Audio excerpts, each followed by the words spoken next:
Hey guys, Ryan Dyer here on YouTube. Happy Memorial Day to anyone watching this. If I get it out today, I'm hoping to. I do have a couple other things planned. I've got a lot of stuff on my plate right now, so might be coming out um Tuesday after Memorial Day. Really depends on how quick I can get this uploaded, but either way, happy Memorial Day weekend. I'm gonna just be talking about my thoughts on some of the racing that I got to see. I did not get to see a huge amount of it because I was out at camp. Um, but I've just been working on so many different projects. I've got a couple other things I need to work on actually right after I get done uploading or recording this thing. Um, so I've got quite a few things. But the main things I want to talk about is the Memorial Day weekend races that I did get to see. I didn't get to see a huge amount. Um, I missed the F1 race completely, which I really wanted to see, but I was not prepared at all for like all the sign-in stuff for the ESPN app, and I completely missed the entire F1 race. From the sounds of it, it was pretty boring, pretty typical F1, which is not really my preferred style of racing. But since it was all on U.S. TV stations for the first time, or further, at an hour which I can watch it, I decided I'd at least try and watch it. It was a pretty good it was a pretty boring race, though, from what I've heard. I didn't get to see any of it, so congratulations, though, to Lewis Hamilton with that win. I think it was Mercedes' seventh win in a row in F1, so good job to them. Um, one of the other things, the other race I got, the next race on the schedule, if you guys don't know, kind of the Memorial Day weekend lineup, was the Indianapolis 500. I was at, again, due to camp, I didn't get to see a huge amount of it, but I got to see the second half of the, oh, what's it called? The second half of the Indy 500. And man, the part I saw was exciting. Apparently, a couple of the favorites were out very early on, like Helio Castroneves, Colton Herta. But then that battle between Rossi and Pagano, I mean, I know that this isn't a IndyCar based channel. I mean, I'm much more into NASCAR. I'm much more proactive about watching all the NASCAR races. But since I saw it, that Indianapolis 500 was amazing. Getting to see them swapping the lead back and forth, especially those last, like the entire final restart to the end. It was just a constant um, Pagano overtaking Rossi, Rossi overtaking Pagano, lap after lap, just trading back and forth the lead. And to be honest, I think from what I've heard, people have said that this was the most exciting one in history. Or one of the most exciting, at least in recent history. I haven't seen many. I haven't seen any other Indy 500s. So I can't really judge whether it's um the most exciting of it's the most exciting one I've ever watched. But this is only the first one I've ever watched. So yeah. But then we get into the Coke 600 come 6 o'clock, and I missed almost all of it.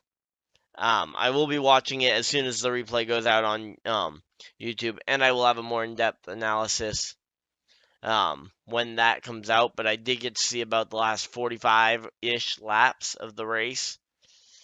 But what I saw of it and what I've heard, because I have heard from some friends who were at the race, how it was. But yeah, I'm gonna save though a lot of my thoughts for like the first 3 quarters of the race for another video later this week once I'm able to see the TV broadcast for myself. Especially around the halftime that they were trying out. I've heard from a lot of people they liked it, but they don't want to see it every single week, which is kind of the what I was hoping for was that they were gonna make this a special thing for the 600 and that they weren't gonna just do this to try out and see, oh, everybody loves this halftime idea. Let's make it into a big show like what has gone on with football and their big halftime show at every single game, or especially at the Super Bowl. Um, but yeah, so didn't really get to see a huge amount of it. I got to see Truex coming back from the tire failure, and because I wasn't around to watch it, my fantasy live took a big hit as well. Um, yeah, because and actually the final lap was pretty funny. Talking about my fantasy lineup because I swapped Denny Hamlin and Truex, and well, I don't know if you guys saw the last lap of the race. Um, but let's just say that Denny Hamlin wrecked on the final lap, and Truex won the race. So I think I might have made a mistake there. Um, but yeah, all in all, though, Toyota hadn't had a horrendous race. I remember pretty much all of them had a tire issue at some point in the race. The thing on the final lap for Denny Hamlin, I've heard it was is speculated that it was a blown tire. Um, yeah. So yeah, tire issues for Joe Gibbs and Levine Family Racing because De Benedetto apparently also had one early in the race. That's why he was out. Um, but yeah, the racing though, from what I saw, was I mean they were able to make passes consistently all the way through the field, even for the lead. Clean air didn't seem to be the biggest factor in the world. I still think if you take the splitter off, I'm even fine with trying just take the splitter off next year. Try running this tapered spacer package without the splitter. See how that does for I think it will probably slow the car down a bit, but it will also make clean air not as much of a factor. That's just my idea for something they could try. I'm starting to kind of buy into this to the momentum style of racing that um this package is conducive to, though, where if you can get where closing rates are massive and everything. Not sure it's entirely like the perfect thing for NASCAR, but for these 1.5 milers especially, I think it's made a big difference at tracks like Kansas, Texas, and Charlotte. So all around, I'd say that at least most of these 1.5 milers that um, Las Vegas was kind of the same as it has been for years, and Atlanta was pretty similar as well, just with the less passing. So I mean, I might want to see something tweaked about this package for Atlanta next year, and maybe even try tweaking something for it for the Vegas race. I mean, those hood flaps that they had, or the hood ducks or whatever that they had last weekend in the All Star race, might be a good answer for what they could do about it. But yeah, and a couple of shout outs I do want to give. I don't remember exactly who all finished where because I was watching it actually at a friend's campsite where they had a game where they had the race play and we had a dog kind of poking their head into the way of the shot, but um David Reagan and Ryan Newman were leading this field to green with 5 laps to go, with David Reagan out front, and then they were 4 wide for the lead on the back straightaway. And man, at that point, I wanted to see David Reagan pull off that win, even though I really like MTJ and I really like Kyle Busch. I wanted to see David Reagan pull it off. Um, I wanted to see him pull it into victory lane. He actually finished horrendously. I don't know if he got collected in the Denny Hamlin incident or not, but yeah. And then I do have to talk about some of the about it. One of the issues with Truex, I heard that there was another one, but I didn't get to see that yet. So I'll give my thoughts on that one again in that later video once I've seen the full race.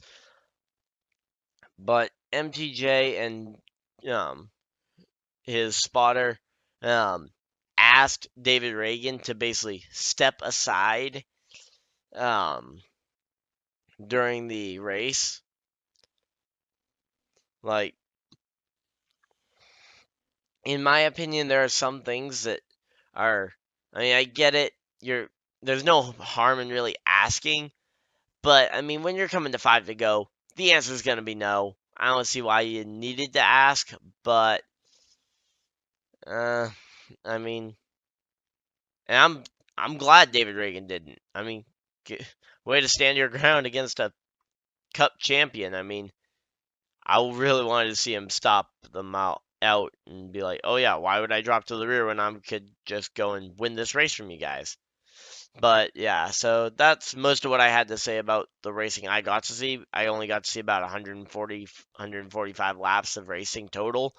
I will be going back and watching the full Indy 500 and the full Coke 600 once I am able to. So definitely gonna try and get those ones. But I think it was a pretty good It was a pretty good day of racing, at least from what I saw. Um, Again, I've heard a bunch of debate over like, oh, should this race be 600 miles? I think it felt a lot longer because they did have that break where they pulled all the cars down the pit lane. But again, analyze. I'll tell you guys more about that once I've actually seen how it went. Um, but yeah, so I think that's all I had to talk about. Oh yeah, I wanted to also shout out the fact that I do have a Twitter set up now, so you guys can follow me over there, Ryan Dyer 99. Um, or I'm also over on Instagram at Ryan Dyer 18. Feel free to follow me on either of those. Definitely subscribe here and ring the bell so that you guys can get notified whenever I get around to making more videos. I try to make at least one each week, but um, of course, schedule's gonna get a little crazier because I'm gonna be at camp and working a lot, getting ready for school, getting ready for college. Also, not sure how much I'll be able to record once I'm at college, so that'll really depend. I also might be forced to do some more not studio setting.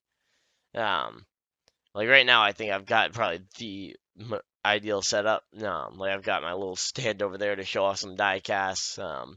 Might be actually rotating some of those out with some other die casts that I've got later, but and the hauler too. I've got a couple other haulers I might want to show off in the background over there.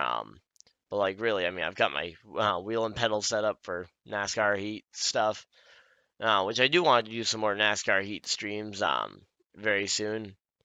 I've also got a couple different monitors around so I can have like I've got my Twitter pulled up on the big screen. I've got another monitor over here, so yeah, definitely think I'm definitely gonna have less monitors once I get to college, but it's really gonna come down to my time and availability. So I'm gonna try and keep uploading as much as I can, and feel free to subscribe so that you guys can keep updated. And I'll try and let you guys know as either on Twitter and here on YouTube if possible, and over on Instagram, kind of what's going on. Like especially once I'm at college. But just letting you know that there will be something special around around actually my birthday weekend in the middle of August. So be looking forward to that. But enough rambling for me. Um, this has been Ryan Dyer, and I'll see you guys all in the next video. Bye!